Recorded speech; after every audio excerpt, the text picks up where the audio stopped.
Bonjour chers frères et sœurs en Christ. Bonjour chers frères et sœurs croyants en Dieu. À travers cette vidéo, je vais dire ce qu'est l'animisme. J'ai déjà fait une vidéo sur l'animisme. Mais parler à la fois de l'animisme et du chamanisme. Le chamanisme est une pratique spirituelle qu'on trouve en Asie, mais aussi dans les Amériques, notamment chez les peuples amérindiens. Il faut dire d'emblée que le chamanisme consiste à invoquer des esprits de la nature. Et le chaman, disons qui est le prêtre de cette pratique spirituelle-là, entre en transe. Il entre en transe et il délivre le message de ces esprits de la nature qui viennent le posséder. Soit pour prédire l'avenir, soit pour trouver un remède pour guérir un malade, etc. C'est ça le chamanisme en fait. C'est ça le chamanisme. Et chaque chaman a les esprits particuliers qu'il invoque afin de rentrer en transe. Quelquefois, pour pouvoir déclencher la transe, ça peut être simplement le fait de faire tinter une clochette. Ou de prononcer des incantations. Alors le chaman entre en transe. Quelquefois aussi, il crée toute une atmosphère, brûler certaines feuilles de plantes, donc des sortes d'encens, etc. Et puis il entre en transe. Et ceux qui sont autour de lui, il leur délivre le message. Vous voyez? Et si c'est pour soigner un malade, alors il indique le remède. Mais quand vous regardez le chamanisme tel que je suis en train de vous le décrire, ça vous fait penser à quoi? C'est la même chose comme ce que font nos comiens, ce qu'on appelle les comiens ou comiens, dans le monde akan, et qui chez les locuteurs du puits sont appelés komfo. C'est le même système, c'est un système de chamanisme, c'est une forme de chamanisme. Ici aussi, le comien entre en transe. Il y a même, disons, la danse rituelle du comien. Ici, c'est accompagné de danse. Voilà. C'est accompagné de danse. C'est accompagné de danse. Et danse possédée donc par les esprits de la nature qui viennent, je peux dire, le chevaucher. Et alors, il délivre son message. Que ce soit pour prédire l'avenir, que ce soit pour dire la cause de la maladie d'une personne, que ce soit pour dire pourquoi est-ce que telle personne rencontre des difficultés, etc. Vous voyez? Le système de comien, tel qu'on le trouve chez les Akans, est proche du chamanisme tel qu'on le trouve en Asie et tel qu'on le trouve chez les peuples amérindiens. Mais pour revenir sur l'animisme, l'animisme c'est quoi? Tout comme dans le cas du chamanisme, c'est des croyances en la présence d'esprits de la nature qui nous environnent.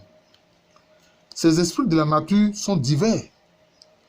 Ils sont dans les arbres.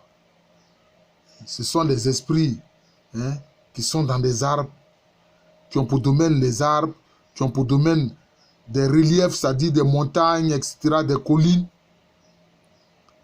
ou qui ont pour domaine des cours d'eau, des mers ou des océans. Ce sont ces esprits de la nature-là qui sont invoqués dans l'animisme. Je l'ai dit, le mot animisme, là, quelle est la racine? C'est anima, qui est un mot latin qui veut dire âme, l'âme, comme l'âme humaine, c'est comme ça. Alors, c'est une croyance qui veut que toutes les créatures aient une âme. Toutes les créatures aient une âme. Les rivières ont des âmes, les arbres ont des âmes, les montagnes ont des âmes, les animaux ont des âmes, etc. Toutes les créatures ont des âmes, ont une âme. Et alors, l'âme et l'esprit de la créature est invoqué pour obtenir quelque chose d'elle. Pour obtenir quelque chose d'elle. Oui. Au lieu d'adresser les demandes au Créateur, les animistes adressent leurs demandes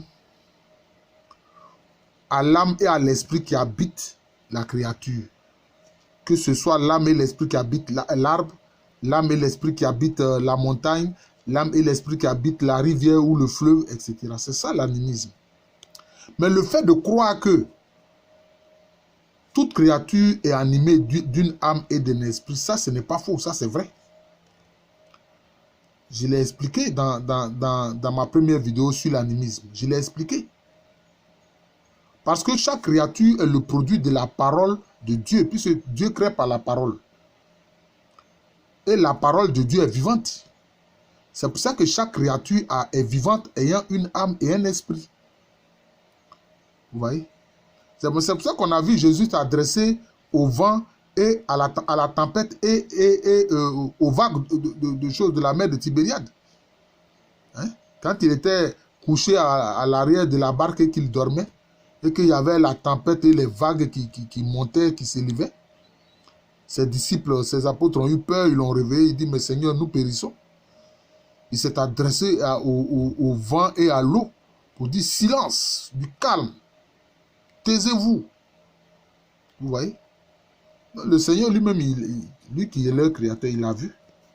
Il s'est adressé. Est-ce qu'il s'est adressé à des créatures inanimées? Le vent auquel il s'est adressé, c'était une créature inanimée. Mais pourtant, elle a entendu bien ce que le Seigneur a dit. Chut, du silence. Vous voyez? Parce que le fait que donc les animistes voient et pensent que chaque créature est animée d'une âme et d'un esprit, donc d'une sorte de conscience, ce n'est pas faux. Ça, c'est vrai. On a vu même le Seigneur aussi, ayant approché un figuier stérile qui n'avait pas de fruits alors qu'il espérait en manger. Il a dit, il s'est adressé au figuier en disant, mais toi, plus personne ne mangera de ton fruit. Mais est-ce que le figuier auquel il s'est adressé là, c'était un être inanimé? Parce que le figuier a une âme et un esprit. Vous voyez? Et le lendemain, quand il passait là, le figuier avait séché jusqu'à la racine. Vous voyez? Donc c'est cela. Donc l'animisme, c'est le fait de croire que toutes les créatures ont eu une âme et un esprit auquel on s'adresse pour obtenir des choses. C'est ça qui est gênant. C'est ça qui est gênant. Oui, c'est ça qui est gênant. C'est au Créateur qu'il faut s'adresser pour obtenir ce que nous voulons. Et non à des créatures auxquelles donc on rend un culte. Parce que le problème c'est quoi? Ces créatures-là, en retour, demandent quelque chose. Les âmes et les esprits de ces créatures, en retour, demandent quelque chose. Bon, tu veux telle chose, etc. D'accord, mais moi, en retour, je veux ceci ou je veux cela. Donc, ça devient comme une sorte de marchandage. Non. Vous voyez? C'est ça qui fait un peu le problème de l'animisme. Voilà, c'est ça qui fait le problème de l'animisme. Et dans l'animisme, vous avez donc un élément important qui est le culte des ancêtres. Qui est le culte des ancêtres. Effectivement, ils croient que quand un être humain est mort là, son âme et son esprit sont là, vivants, subsistent. Ça aussi, ce n'est pas faux.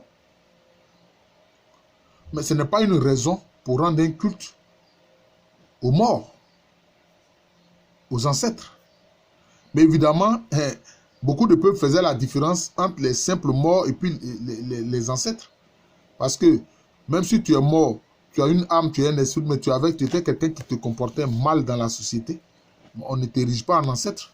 Ce sont ceux selon des critères bien précis qui sont faits ancêtres. Et donc, ils reçoivent un culte, les choses dédiées aux ancêtres. L'animisme, donc, rend un culte aux ancêtres. Rend un culte aux ancêtres. Voilà. Et c'est ça le problème. Or, c'est au Créateur seul qu'il faut rendre un culte. Voilà. C'est au Créateur seul qu'il faut rendre un culte. Voilà. Donc, voilà un peu ce qu'est l'animisme et le chamanisme. Et cet animisme prend différentes formes chez d'autres peuples. Par exemple, les ancêtres sont représentés par des supports, soit des statuettes ou même des masques. Comme on le voit par exemple chez les gourous, chez les gourous qu'on appelle réellement Kweni, ou bien tel qu'on le voit chez des Senufo, ou tel qu'on le voit chez les Bambara, tel qu'on le voit chez les Toura ou Wemembo, ou tel qu'on le voit chez les We, tel qu'on le voit chez les Dan ou Yakuba. Ouais, c'est comme ça. Ouais. C'est ça.